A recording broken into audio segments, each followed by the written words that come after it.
दूसरी अनुसूची जो बेसिकली बात कर रही है सैलरी के बारे में बात कर रही है। किन के सैलरी के बारे में? जो कॉन्स्टिट्यूशनल अथॉरिटीज हैं, है ना, संवैधानिक पद जो हैं उनकी वेतन के बारे में उनके बात की जा रही है। तो कौन कौन आ जाते हैं संवैधानिक पद में? राष्ट्रपति आ रहे हैं, राज्यपाल आ रहे हैं। तो इसमें कई सारे भाग हैं, दूसरी अनुसूची में कई सारे भाग दिए गए हैं। तो इसमें आपके कौन कौन आ रहे हैं? संवैधानिक पदों की जो वेतन है, उनका वेतनमान है, उनके बारे में बात हुई है। तो आपके सबसे पहले कौन आ रहे हैं उसमें? राष्ट्रपति आ रहे हैं, राज्य के राज्यपाल आ रहे हैं, लोकसभा के अध्यक्ष, उपाध्यक्ष, राज्यसभा के राष्ट्रपति, राज्यसभा के सभापति और उपसभापति। साथ ही साथ कौन आ रहे हैं? उच्चतम न्यायालय और उच्च न्यायालयों के न्यायाधीश और भारत के नियंत्रक महालेखा परीक्षक। ठीक, तो इन सबके जो संवैधानिक पद हैं कौन कौन आ गए? राष्ट्रपति, उपराष्ट्रपति और आपके राज्यों के जो है सभापति, राज्यसभा के सभापति, उपसभापति, लोकसभा के अध्यक्ष, उपाध्यक्ष, साथ ही साथ उच्चतम न्यायालय के, उच्च न्यायालय के न्यायाधीश आ गए, है ना। और कौन आ गए? आपके नियंत्रक महालेखा परीक्षक आ गए, राज्य के राज्यपाल आ गए। ये संवैधानिक पद हैं और इनके वेतन के बारे में दूसरी अनुसूची में डिस्क्राइब किया गया है। तो अब आपको पहली अनुसूची में राज्य और उसके जो केंद्र शासित राज्य हैं उनकी लिस्ट दी गई है। दूसरी अनुसूची में संवैधानिक पद हैं जितने भी, उनके वेतन के बारे में बात करी गई है। नेक्स्ट तीसरी अनुसूची में क्या बात हुई है? तीसरी अनुसूची में जो बात हुई है वो संवैधानिक पदों की शपथ के बारे में बात हुई है, यानी शपथ कौन कैसे ली जाएगी। ठीक है, तो तीसरी अनुसूची बेसिकली बात कर रही है शपथ के संबंध में। ठीक, तो उसके बाद अब देखिए उसमें पूरा प्रारूप दिया गया है कि कौन सा पद किस प्रकार से शपथ लेगा। चौथी अनुसूची इंपॉर्टेंट हो जाती है। चौथी अनुसूची जो बेसिकली बात करी है अनुच्छेद 4 के क्लॉज 1 के बारे में और अनुच्छेद 80 के बारे में। चौथी अनुसूची में बात करी गई है राज्यसभा में सीटों का आवंटन। लेकिन इसमें दो चीजें हैं जो याद रखने वाली हैं। सबसे ज्यादा सीटें किस राज्य के पास है और सबसे कम किस राज्य के पास है? सबसे ज्यादा है आपके उत्तराखंड के, बहुत सारे उत्तराखंड बोल रही हूँ, उत्तर प्रदेश के पास है 31 सीट राज्यसभा में। उसमें लिखा ही हुआ है, आप टिक लगा सकते हो, है ना। सबसे कम आपकी जो राज्यों में आ रही है वो आ रही है नागालैंड पे है, मणिपुर पे है, त्रिपुरा पे है, एक एक सीट है इन पे। और बात करें तो ये राज्यसभा में राज्यों का सीटों का आवंटन तो हो गया आपका, तो उसमें उत्तर प्रदेश में सबसे ज्यादा है, नागालैंड, मणिपुर, त्रिपुरा, इन पे एक एक सीट है, तो ये राज्यों का हो गया। अब बारी आती है केंद्र शासित राज्यों में कितनी राज्य है। केंद्र शासित राज्यों में कौन से ऐसे केंद्र शासित राज्य है जिनका राज्यसभा में सीटों के लिए आवंटन किया गया है? तो आपके पास 3 राज्य हैं, 3 केंद्र शासित राज्य है जिनका राज्यसभा में सीटों का आवंटन है। दिल्ली है, दूसरा है पुडुचेरी और आपका क्या है? जम्मू कश्मीर। दिल्ली में जो सीटों का, दिल्ली के लिए जो सीटों का आवंटन है तो वो है 3, पुडुचेरी के लिए 1 और जम्मू कश्मीर के लिए 4, यानी ये पहले का ही आवंटन है। ये 4 सीटें जो राज्यसभा में दी गई हैं। तो ये आपको याद रखना है, यहाँ राज्यसभा में जो केंद्र शासित राज्यों से सीटों का आवंटन है वो 3, 1, 4, ये 3 केंद्र शासित राज्य हैं, 3 यूनियन टेरिटरीज हैं जिनका सीटों का आवंटन है। अब आ जाओ अनुसूची 5 पे। देखो ये क्वेश्चन जो है ना, जो मैं बता रही हूँ, ये सारा मेंस में से कुछ नहीं है, लेकिन ये जनरल इंट्रोडक्शन है, ये आपको पता होना चाहिए। ये बिल्कुल बेसिक चीज है जो प्रीलिम्स में पूछी जा सकती है ना। तो पांचवी अनुसूची बात कर रही है अनुसूचित क्षेत्रों, अनुसूचित जातियों के प्रशासन के बारे में। उनका नियंत्रण कैसे होगा, उनका प्रशासन कैसे होगा। ठीक है, तो अनुसूचित क्षेत्र, अनुसूचित जनजातियों के जो क्षेत्र हैं उनके प्रशासन और नियंत्रण के बारे में। बेसिकली ये जो 5वीं अनुसूची है वो किस अनुच्छेद से संबंधित है? 244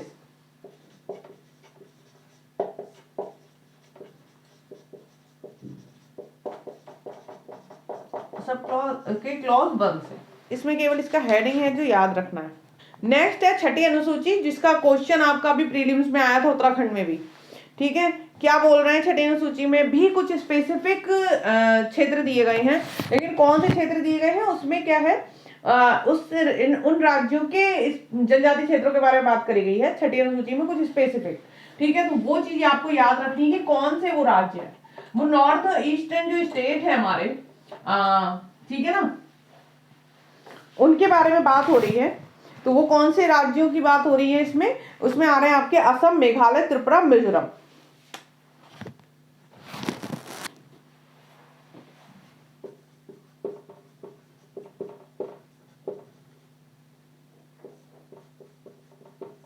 असम, मेघालय, त्रिपुरा, मिजोरम।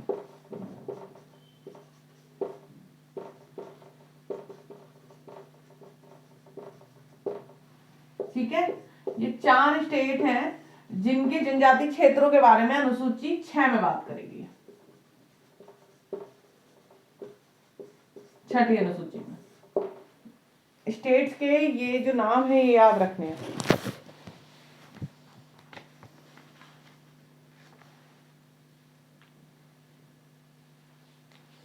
ट्रिक बना लो चाहे तो इसको याद करने के लिए।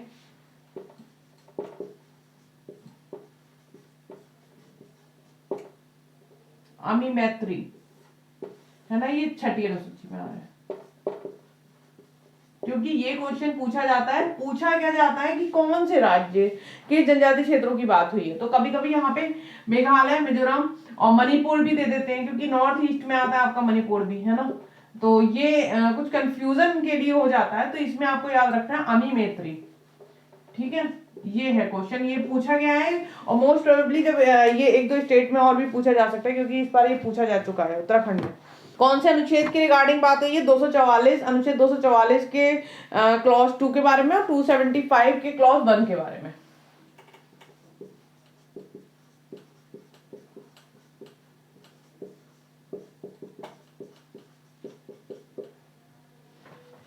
छठी अनुसूची के बाद 7वीं अनुसूची जो बात कर रही है वो बात कर रही है आपका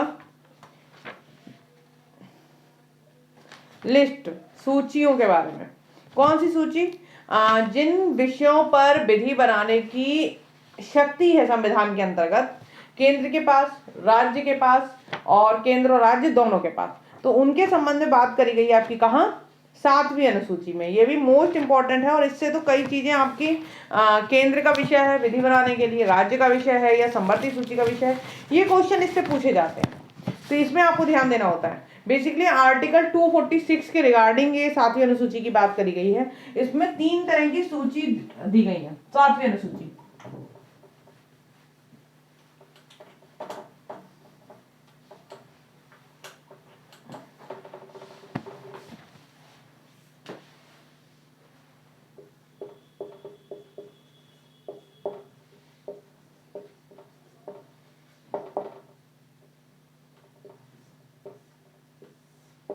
है ना, 7वीं अनुसूची में 3 सूची के बारे में बात कर ली है।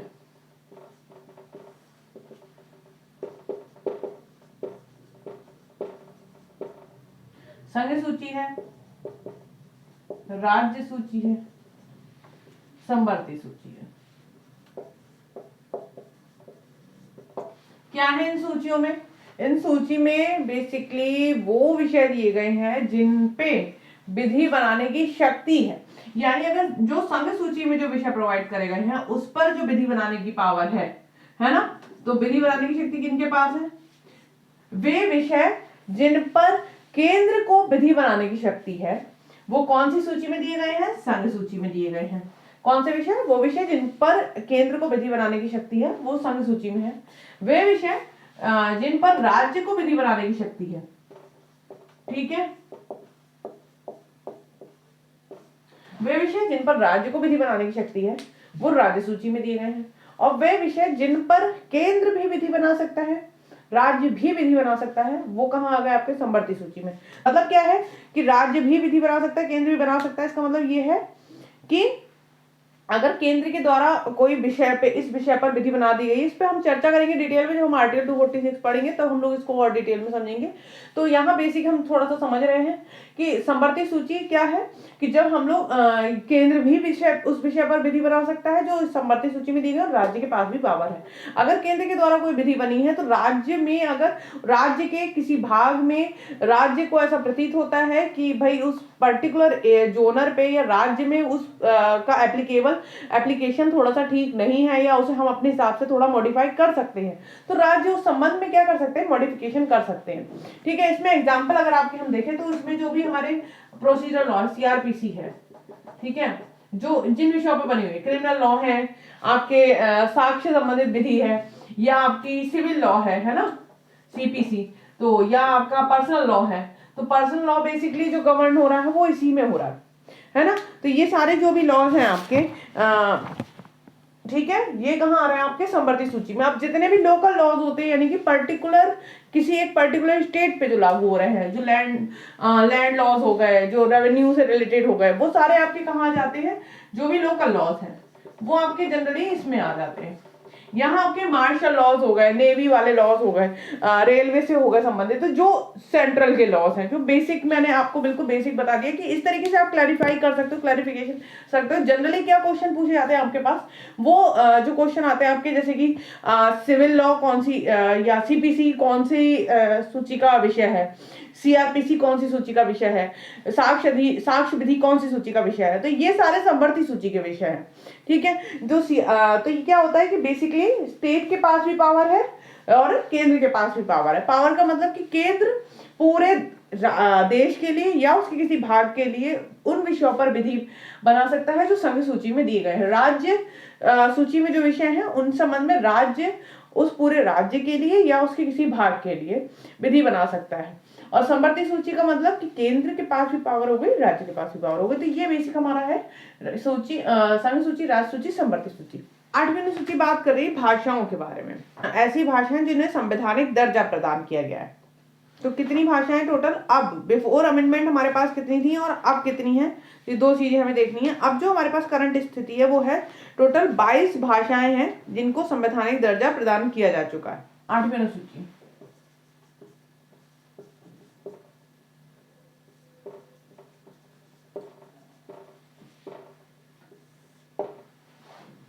किस बारे में बात कर रही है, भाषाओं के बारे में। ठीक है, तो इससे जो क्वेश्चन बन रहा है आपका वो यही बन रहा है कि टोटल कितनी भाषाएं, कौन सा अनुच्छेद के संबंध में, ये 344 के संबंध में है और 351 के संबंध में है।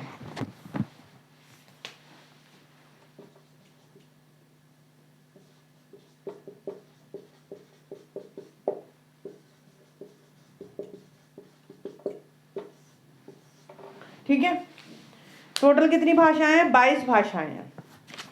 लास्ट जो हमारा अमेंडमेंट हुआ था इसमें वो हुआ है सन 2003 में, 92nd अमेंडमेंट, 92वां संविधान संशोधन अधिनियम, 92nd अमेंडमेंट कब हुआ था, 2003 में। 4 भाषाएं जोड़ी गई हैं, कौन कौन सी, BBMS, बोडो, डोगरी,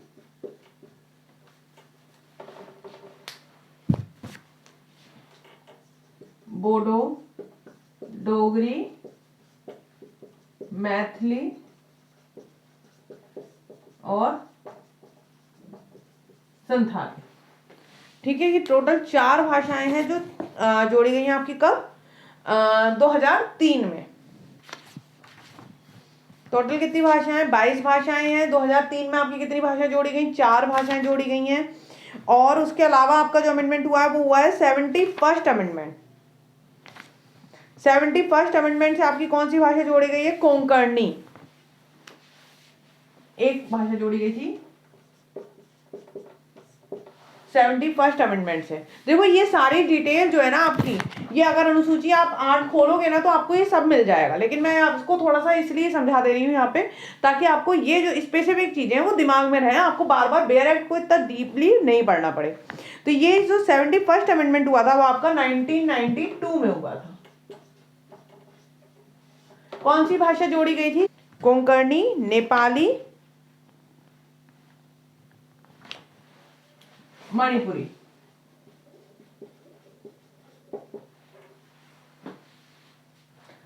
चार भाषा जोड़ी गई आपकी 92nd में, 71st अमेंडमेंट से 1992 में, कोंकणी, नेपाली और मणिपुरी।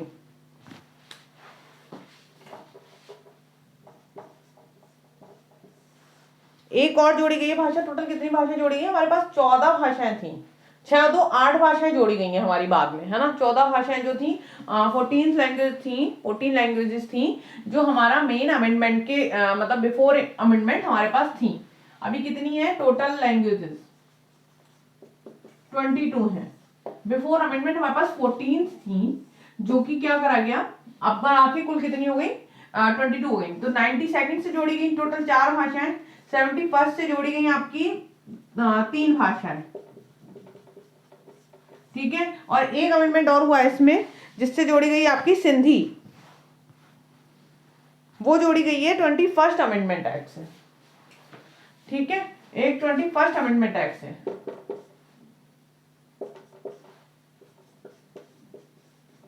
1967 में हुआ था ये।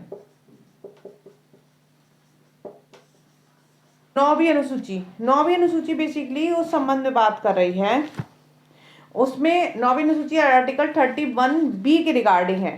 तो ये टोटल मैंने बताया था आपको कि जो संविधान हमारा बना था जिस समय, तो उस समय टोटल 8 अनुसूची थी, टोटल 8 शेड्यूल थे। यानी 9वीं अनुसूची वो अनुसूची है जो संविधान संशोधन से संविधान में जोड़ी गई है। तो पहला जो संविधान इसमें जो जोड़ी गई है, ये पहले संविधान संशोधन अधिनियम ही बेसिकली हुआ था इसके लिए कि ये अनुसूची जोड़ी जा सके। यानी कि कुछ विधियों को विधिमान्य बनाने के लिए क्या करा गया कि आर्टिकल 13 हमारा क्या बात कर रहा है, आर्टिकल 13 हमारा जो बात कर रहा है, इसको हम लोग डिटेल में जब पढ़ेंगे, जब हम लोग 31B और आर्टिकल जो मूल अधिकार का सेगमेंट हम लोग जब पढ़ेंगे तब हम पढ़ेंगे इसे। तो इसमें आर्टिकल 13 बेसिकली ये बोल रहा है कि जो भी कोई भी विधि जो संविधान से पहले, संविधान के प्रभाव में आने से पहले बनाई हुई थी और वो संविधान के प्रावधानों से असंगत है या उन्हें न्यून करती है, तो वो विधि उस मात्रा तक क्या हो जाएगी, शून्य हो जाएगी। तो वो कंडीशन को, उन कुछ विधियों को के प्रभाव को समाप्त ना किया जा सके और वो उनके प्रभाव को न्यून ना किया जा सके, तो उनको क्या किया गया, 9वीं अनुसूची में उन विधियों को शामिल कर दिया गया। और इसके रिगार्डिंग पहला अमेंडमेंट किया गया और साथ ही साथ क्या जोड़ा गया था, आर्टिकल 31B जोड़ा गया था। तो 9वीं अनुसूची में बेसिकली उन विधियों के बारे में बात करी गई है जिनको चुनौती नहीं दी जा सकती है, जिनका प्रभाव को शून्य नहीं किया जा सकता। और इसके रिगार्डिंग क्या दिया गया, 31B भी इसी रिगार्डिंग है, ठीक। तो बहुत सारी विधियां हैं इसमें, कुल जो सूची दी गई है 284 के अराउंड इसमें विधियां शामिल करी गई 9वीं अनुसूची में, ठीक है। अब बारी आती है 10th शेड्यूल की। तो 10th शेड्यूल बात कर रहा है दल परिवर्तन के बारे में, और उसके बारे में अगर कोई दल बदलता है, कोई पार्टी एक पार्टी से दूसरी पार्टी में जाती है, तो उसके अगर कोई डिस्क्वालिफिकेशन है या उसको उनके ग्राउंड्स क्या होंगे, है ना, कौन सी ग्राउंड पे उनको डिस्क्वालीफाई किया जा सकता है। तो ये सारी चीजें 10th शेड्यूल में दी गई हैं। दूसरी चीज, ये कब जोड़ा गया, क्योंकि ये भी हमारा क्या है, संविधान के संशोधन से ही शामिल की गई है 10वीं अनुसूची। तो ये हमारी अनुसूची जो जोड़ी गई है वो जोड़ी गई है 52nd अमेंडमेंट से, 52वें संविधान संशोधन अधिनियम से। तो 10th शेड्यूल हमारा कब जोड़ा गया है, 52वें संविधान संशोधन अधिनियम से। तो इससे क्वेश्चन सीधा सीधा पूछा जाता है, दल परिवर्तन का जो निहरता जो है उसके आधार पर अगर कोई दल बदलता है तो उसकी जो डिस्क्वालिफिकेशन इस ग्राउंड पे डिस्क्वालिफिकेशन अगर होती है तो वो कौन से अनुसूची में आ रही है, या ये पूछा जाता है दल बदल से संबंधित प्रावधान कौन सी अनुसूची में दिए गए हैं, या 10वीं अनुसूची कब जोड़ी गई है। तो ये क्वेश्चन इससे बनते हैं, ठीक है।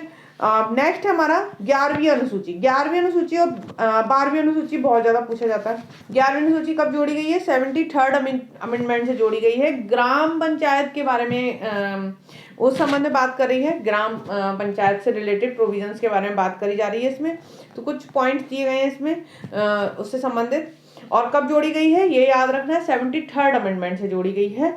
और कब से लागू है, 24 अप्रैल 1993 से लागू है, ठीक है। 12वीं अनुसूची याद रखनी है, 12वीं अनुसूची 74th शेड्यूल से जोड़ी गई है। 12वीं अनुसूची कब जोड़ी गई है, 74वें संविधान संशोधन अधिनियम से, जो कि 92 में ही हुआ था, 92 में ही हुआ था। और ये लागू कब हुआ, 93rd से, 1 जून 1993 से। ये नगर पालिका से संबंधित प्रावधान है ना, नगर पालिका से संबंधित जो भी शहरीकरण से संबंधित प्रावधान है वो 12वीं अनुसूची में।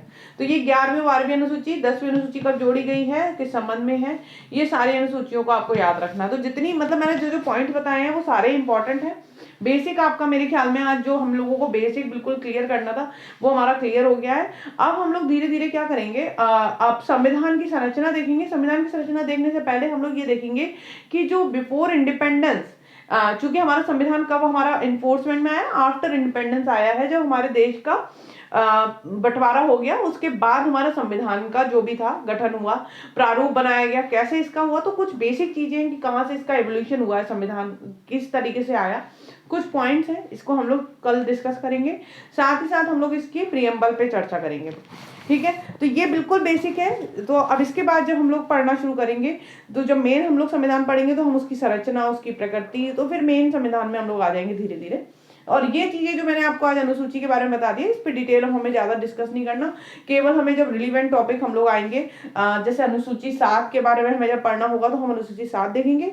और उसके अलावा अनुसूची 1 जो हमें चर्चा करनी रहेगी, बस 1-2 अनुसूची है जो हमें डिटेल में हमें चर्चा करनी होगी, अदरवाइज अब हमें कोई भी ऐसा अनुसूची में कुछ नहीं देखना है।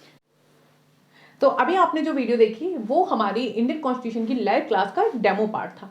और अगर आपको भी हमारी लाइव क्लासेस ज्वाइन करनी है तो आप हमारी ऐप ट्यूएल क्लासेस को गूगल प्ले स्टोर से डाउनलोड कर सकते हैं, या फिर उसकी लिंक हमने डिस्क्रिप्शन बॉक्स में और फर्स्ट कमेंट में दे रखी है, आप वहां से भी क्लिक करके हमारी ऐप को डाउनलोड कर सकते हैं। साथ ही साथ हमारी ऐप के स्टोर पे कुछ कोर्सेज भी अवेलेबल हैं जो कि जुडिशरी के लिए और एपीओ के लिए बहुत हेल्पफुल है। अगर आप उन्हें भी चेकआउट करना चाहते हैं तो आप उन्हें भी डायरेक्ट चेकआउट कर सकते हैं, उनकी डायरेक्ट लिंक हमने डिस्क्रिप्शन बॉक्स में दे रखी है। और अगर आपको आज की वीडियो हेल्पफुल लगी हो तो प्लीज़ हमारे इस वीडियो को लाइक करिएगा और चैनल को सब्सक्राइब करना मत भूलिएगा।